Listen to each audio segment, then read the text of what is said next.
পৃথিবীর সমস্ত মানুষের আত্মা এটা টাইমে আল্লাহ পাক তৈরি করেছেন।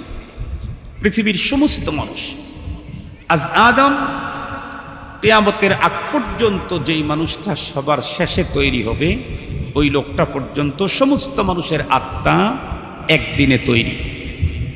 আল্লাহ পাক আত্মাকে তৈরি করে আত্মার একটা জগতে রেখে দিয়েছিলেন। সেই জগতে আল্লাহ পাক দুইটা কনফারেন্সও করেছিলেন, যেই কনফারেন্সের কথা কোরআনে পাকের মধ্যে স্পষ্ট আছে। এরপরে আল্লাহ পাক ওই জগৎ থেকে আত্মাকে ধীরে ধীরে পৃথিবীর মানব বডির ভিতরে দিচ্ছেন। মনে রাখতে হবে, আত্মা যেদিন তৈরি হয়েছে এরপর থেকে আর কোনো দিন আত্মার মরণ নাই। আত্মার কোনো মরণ নাই, আত্মা মরবে না। আত্মা হলো স্থানান্তরিত হবে, জায়গা চেঞ্জ করবে। অনেকেরই আত্মা এখন রুহের জগতে। এরপরে আল্লাহ পাক রব্বুল আলামিন আলমে বতন মায়ের পেটের জগতে আত্মাকে ওখান থেকে ট্রান্সফার করে নিয়ে আসবে। এরপরে সেখান থেকে বডি সহ আত্মাটাকে আলমে দুনিয়া পৃথিবীর এই জগতে রাখবেন। এরপরে যখন খুশি তখন আবার এটাকে নিয়ে যাবেন আলমে বরজখ। এরপরে আল্লাহ পাক এদেরকে পরপারের আলমে আখেরাতে এদেরকে উঠাবেন। খুব ভালো করে কথা বুঝতে হবে। বডি জন্ম নিল কবে?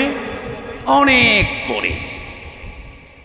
আদম আলাইহিস সালাম, হাওয়া আলাইহিস সালামের বডি তৈরির পদ্ধতি একটা ছিল, ভিন্ন ভিন্ন। এছাড়া পৃথিবীর সমস্ত মানুষ ঈসা আলাইহিস সালাম বাদ দিয়ে সমস্ত মানুষের বডি তৈরি করার পদ্ধতি একটা। সেটা হলো বাবার পৃষ্ঠদেশ থেকে এক প্রকারের পানি মায়ের রেহেমের 3 স্তরের সুরক্ষিত অন্ধকার কুঠিরে আল্লাহ তাআলা ওই পানিটাকে দিয়ে আল্লাহ তাআলা বডি তৈরি করেন।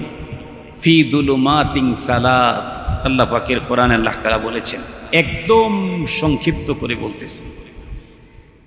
মায়ের পেটের ভিতরে আল্লাহ পাক যখন বডিটা কমপ্লিট তৈরি করেন, একটা বডি স্ট্রাকচার তৈরি হয়ে গেছে, তখন আল্লাহ পাক ওই বডির ভিতরে আত্মা ঢুকিয়ে দেন। এরপরে সুম্মাস সাবিলা ইয়াসসার, আল্লাহ পাক তার যখন চাহিদা হয়, যখন তার ফয়সালা হয়, তখন মায়ের ছোট্ট সরু পথ দিয়ে এত বড় একটা বডি আল্লাহ পাকের নিজ কুদরতে বের করে দেন।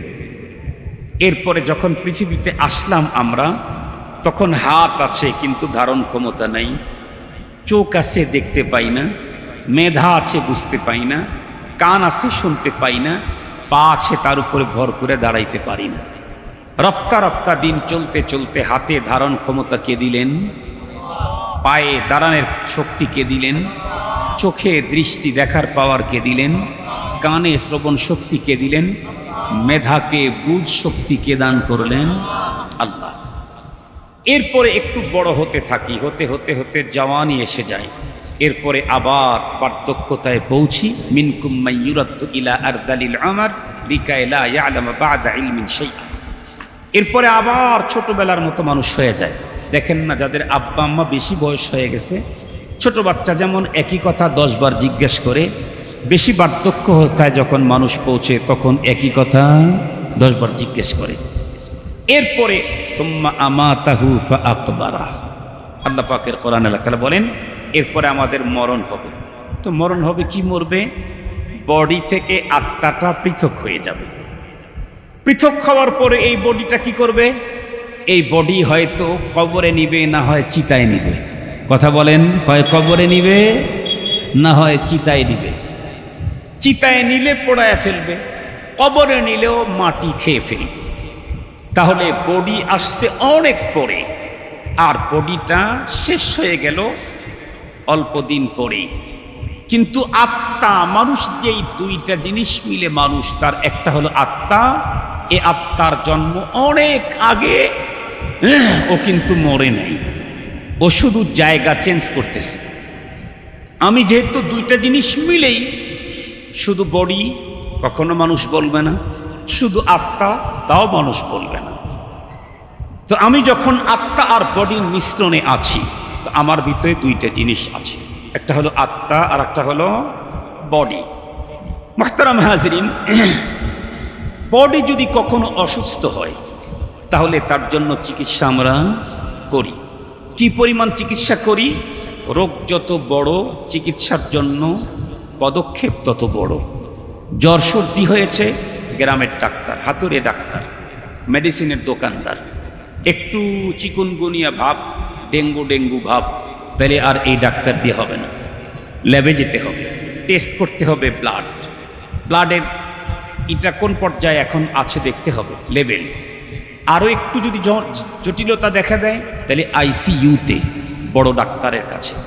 আরও যদি কোনো জটিলতা দেখা দেয় তাহলে এদেশেই না, সিঙ্গাপুরে।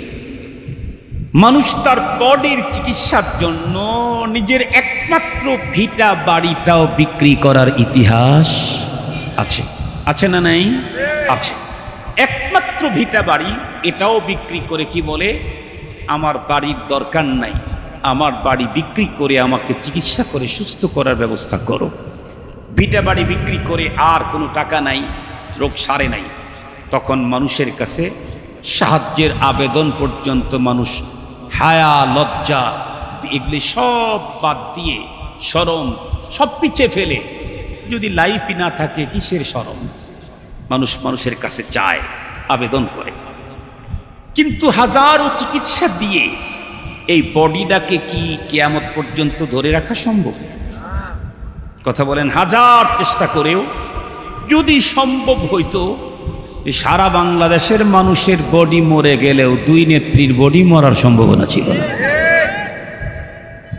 যদি এমন কোন সিস্টেম হইতো যে দেশের মানুষ অর্ধেক মাইরা দিয়ে আমরা বাঁচতে পারবো, তাও হয়তোবা রাজি হয়ে যেত, হয়তোবা। কিন্তু সারা দুনিয়াও যদি কেউ মারে, তারপরেও নিজেকে রক্ষা করার কোনো সুযোগ নেই। তাহলে আমি যেই বডির পিছনে এত মেহনত করতেছি, এই বডি একদিন আমাকে ফাঁকি দিবেই, চলে যাবেই, নিথুর পড়ে থাকবেই, মাটির নিচে যাবেই। আজকে দুনিয়ার যত আয়োজন, যত বাজেট দুনিয়ার সব বাজেট হলো এই বডিকে লালনের জন্য। কথা বলেন, ভুল বললাম? এই বডিটাকে সুন্দর করা, এই বডিকে আরাম পৌঁছানো, এই বডিটাকে ভালো করা, একে আনন্দ দেওয়া, সমস্ত কিছু হলো বাজেট হলো এই বডির পিছনে। আমরা যারা পাবলিক, আমাদেরও জীবনের স্বপ্ন এই বডির পিছনে। উন্নত গাড়ি আত্মার জন্য না বডির জন্য? উন্নত বাড়ি আত্মার জন্য না বডির জন্য? উন্নত চাকরি আত্মার জন্য না বডির জন্য? উন্নত চেয়ার পাওয়ার এটা আত্মার জন্য না বডির জন্য? উন্নত চেক আপ এটা আত্মার জন্য না বডির জন্য? সব কিছু বডির জন্য। যেই বডি এসেছে অনেক পরে, আবার কিছুদিন পরে বিদায় নিয়ে চলে যাবে।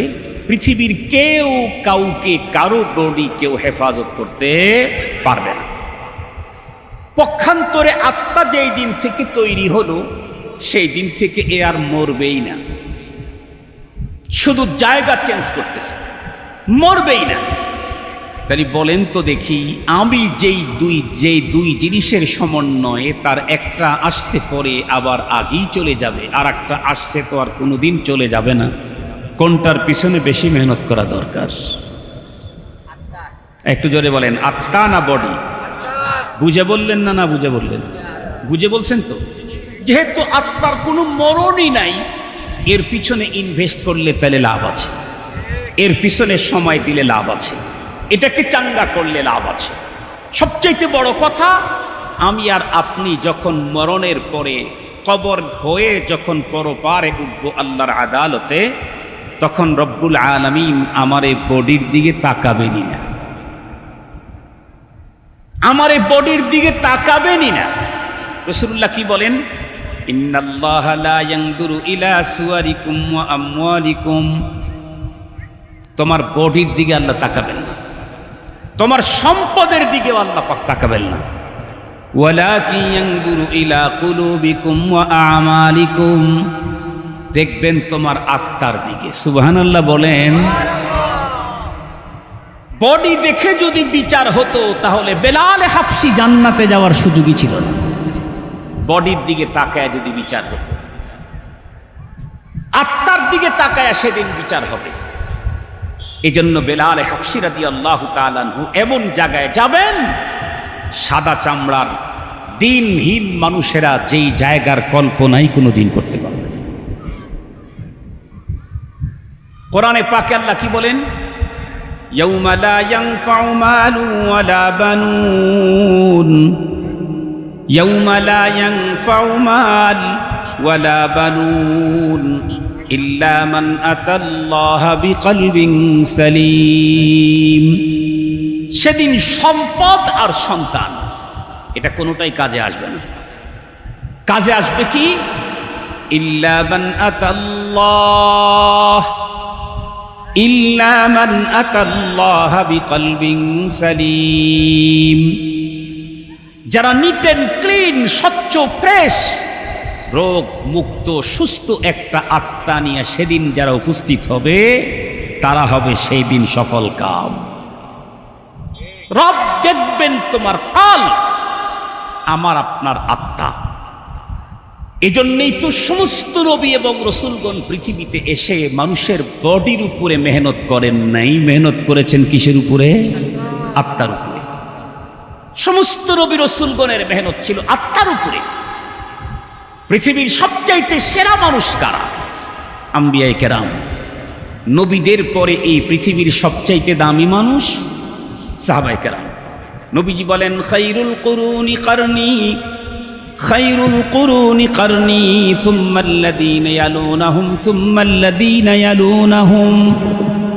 পৃথিবীর সবচাইতে সেরা যুগটা হলো আমার যুগ, সাহাবীদের যুগ। সাহাবীদের যুগ সেরা যুগ হলো কেমনে? সাহাবীদের চাইতে আরো উন্নত সুন্দর চেহারার অধিকারী মানুষ কি পৃথিবীতে কখনোই ছিল না? অবশ্যই এখনো আছে, অতীতেও ছিল, আগামীতেও আসবে। কিন্তু সবচাইতে সেরা যুগ, সেরা মানুষ নবীদের পরে সাহাবীরা। কেন? কারণ তাদের আত্মা ছিল অত্যন্ত উন্নত মানের। কেমন ছিল? আল্লাহ পাকের কোরআন আল্লাহ তাআলা বলেন, উলাইকাল্লাযীনা ইমতাহানাল্লাহু কুলুবাহুম, উলাইকাল্লাযীনা ইমতাহানাল্লাহু কুলুবাহুম। আল্লাহ পাক বলেন, ওরা তো এমন একটা গ্রুপ যাদের অন্তরের পরীক্ষা নিয়েছেন কে? কিসের পরীক্ষা নিয়েছেন? বডির পরীক্ষা না অন্তরের? অন্তরের পরীক্ষা নিয়েছেন। উলাইকাল্লাযীনা ইমতাহানাল্লাহু কুলুবাহুম লিত্তাকওয়া। তাদের অন্তরের পরীক্ষা নিয়ে আল্লাহ পাক অন্তর দেখে রেজাল্ট আউট করেছেন। কি রেজাল্ট আউট করেছেন? আস-সাবিকুনাল আউয়ালুনা মিনাল মুহাজিরিনা ওয়াল আনসার ওয়াল্লাযীনা ইত্তাবাউহুম বিইহসান রাদিয়াল্লাহু আনহুম ওয়া রাদু আন ওয়া আ'আদ্দা লাহুম জান্নাতিন তাজরি তাহতাহাল আনহার। আল্লাহু আকবার। আল্লাহ রেজাল্ট আউট করলেন, সাথে সাথে আবার পুরস্কারও ঘোষণা করলেন। সুবহানাল্লাহ বলেন। কি পুরস্কার ঘোষণা করলেন? আমি সাহাবীদের দিল পরীক্ষা করে দেখেছি, আমি তাদের উপরে রাজি আর খুশি। আর সাহাবীদেরকে আমি যা দেব বিনিময়ে এটার উপরে তারাও রাজি আর খুশি। কি দিবেন? আল্লাহ পাক বলেন, আমি তাদের জন্য জান্নাত রেডি করে রেখে দিয়েছি। জান্নাত রেডি করে রাখছি। আপনি পৃথিবীর কোন রাষ্ট্রে যাবেন? সিঙ্গাপুর? পৃথিবীর কোন রাষ্ট্রে যাবেন? America, Singapore, Dubai? কোথানে কোন জায়গায় যাবেন? কোন হোটেলে যাবেন? পৃথিবীর সবচাইতে বড় উঁচা টাওয়ার আজকের পৃথিবী, বার্জ আল খলিফা। বার্জ আল খলিফা দুবাই। সেখানে যদিও আপনি যান, সবচাইতে উঁচা হোটেল, এর চাইতে উঁচা হোটেল পৃথিবীতে আর একটাও নাই। 5 star, 7 star, 8 star, 9 star, 10 star, 11 star, যে যত স্টার লাগাইতে পারেন। এরপরেও আপনি যদি যখন ঢুকবেন, আপনাকে রিসিপশনে বলবে, স্যার একটু একটু একটু স্যার আমরা একটু রিফ্রেশ করে আছি, মানে আগের থেকে তো গোছায় রাখছি, এরপরে আবার নতুন করে একটু রিফ্রেশ করে আসি। কিন্তু রব্বুল আলামিন কি বললেন, আমি যে সাহাবীদের জন্য জান্নাত তৈরি করে রাখছি, এটা যাওয়ার পরে তাদেরকে ওয়েটিংয়ে দাঁড়ায় থাকতে হবে না, ওয়েটিংয়ে থাকতে হবে না, এটা 24 ঘন্টা রিফ্রেশ করাই আছে। নতুন করে রিফ্রেশ করার কোনো অপশনই সেখানে নাই, রিফ্রেশ করাই আছে। শুধুই কি সাহাবীদের জন্য? আল্লাহ পাক বলেন না না, আরো কিছু মানুষের জন্য রেডি করে রাখছি। তারা কারা? ওয়াল্লাযীনা তাবাউহুম বিইহসান। কিয়ামত পর্যন্ত যেই মানুষগুলি সাহাবীদেরকে সঠিক পদ্ধতিতে অনুকরণ করবে, আল্লাহ বলেন আমি তাদের জন্য জান্নাত রেডি করে রেখে দিয়েছি। এখন মুহতারাম হাজিরিন, আপনারা আসেন, আপনারা বলেন তো দেখি, সাহাবায়ে কেরামের শরীরের উপরে, বডির উপরে নবী মেহনত করেছেন প্রথম, না আত্মার উপরে?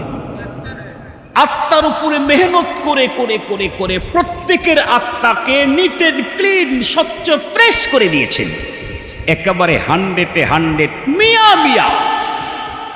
কি পরিমাণে ফ্রেশ করলে আল্লাহ নিজে পরীক্ষা নিয়ে বলেন আমি সন্তুষ্ট। সুবহানাল্লাহ বলবেন কি একটু? আল্লাহ নিজেই পরীক্ষা নিয়ে বলেন আমি সন্তুষ্ট। ওগো রাসূল, আপনার মেহনত, সাহাবীদের দিল, এটার উপরে আমি সন্তুষ্ট, আলহামদুলিল্লাহ। মুহতারাম হাজিরিন, তাহলে বডিকে সুস্থ রাখতে চাইলে এর জন্য মানুষ চিকিৎসার জন্য অনেক দূরে যায়। রোগ যত বড় হয়, চিকিৎসার জন্য তত বেশি বাজেট থাকে, তত দূরে যেতে হয়। বডির চিকিৎসার চাইতে আত্মার চিকিৎসার প্রয়োজনীয়তা কম না বেশি? বেশি। কেন?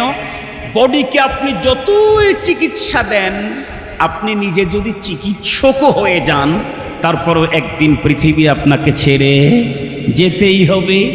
হাজার চিকিৎসা দিয়ে পৃথিবীর কেউ কাউকে কোনো দিন ধরে রাখতে পারবে না, এক সেকেন্ড না। আল্লাহ পাকের কোরআন, আল্লাহ তাআলা কি বলেন? লিকুল্লি উম্মাতিন আজাল, লিকুল্লি উম্মাতিন আজাল, ইযা জাআ আজালুহুম লা ইস্তাখিরুনা সাআতান ওয়া লা ইস্তাকদিমুন। मौत जिस दिन आ गई दुनिया की हालत क्या हुई, रूह तन से उड़ गई मुर्दा की हालत क्या हुई। जब मलाकुल मौत आवेगे तुम्हारे सामने, फिर तुम्हें फुर्सत न मिलेगी लब हिलाने के लिए, फिर तुम्हें फुर्सत न मिलेगी लब हिलाने के लिए। बाप भाई माँ बुहिन फरजंद सन और यारगार, आशिक माशूक नौकर बंदे खिदमत गुजार, काम आने का नहीं हर एक जुदा हो जाएगा, काम आने का नहीं हर एक जुदा हो जाएगा, बल्कि एक एक अज़्ब दुश्मन जन का हो जाएगा, बल्कि एक एक अज़्ब दुश्मन जन का हो जाएगा। मुसलमान भाईरा रे, আমার লম্বা কথা বলতে চাই না। হাজার চিকিৎসা করার পরেও পৃথিবীর কোনো একজন মানুষ আল্লাহ প্রদত্ত আয়ুর 1 সেকেন্ড বাড়াবার মতো ক্ষমতা পৃথিবীর কারো নাই। ইউ আরো কত ইউ, কিন্তু 1 সেকেন্ড হায়াত দুনিয়াতে কেউ কাউকে দিতে পারবে না। আমি যদি চিকিৎসা করি যেই টাইমে মরে যাব, আমি যদি চিকিৎসা না করি ওই টাইমেই মরব। 1 সেকেন্ড আগে পৃথিবীর কেউ আমাকে মারতে পারবে না, 1 সেকেন্ড আগে আমি নিজে চেষ্টা করেও মরতে পারবো না। তাহলে আমি শরীরের যতই চিকিৎসা করি নির্ধারিত টাইমে চলে যাবে। পক্ষান্তরে আত্মা, এটার বন্ধুরা আমার চিকিৎসা করা সুন্নত না বরং ফরজ। আত্মার চিকিৎসা করা ফরজ, আত্মার চিকিৎসা করা ফরজ। নামাজ পড়া যেমন ফরজ, আত্মার চিকিৎসা তেমন ফরজ। রোজা রাখা যেমন ফরজ, আত্মার চিকিৎসা তেমন ফরজ। হজ করা যেমন ফরজ, আত্মার চিকিৎসা তেমন ফরজ।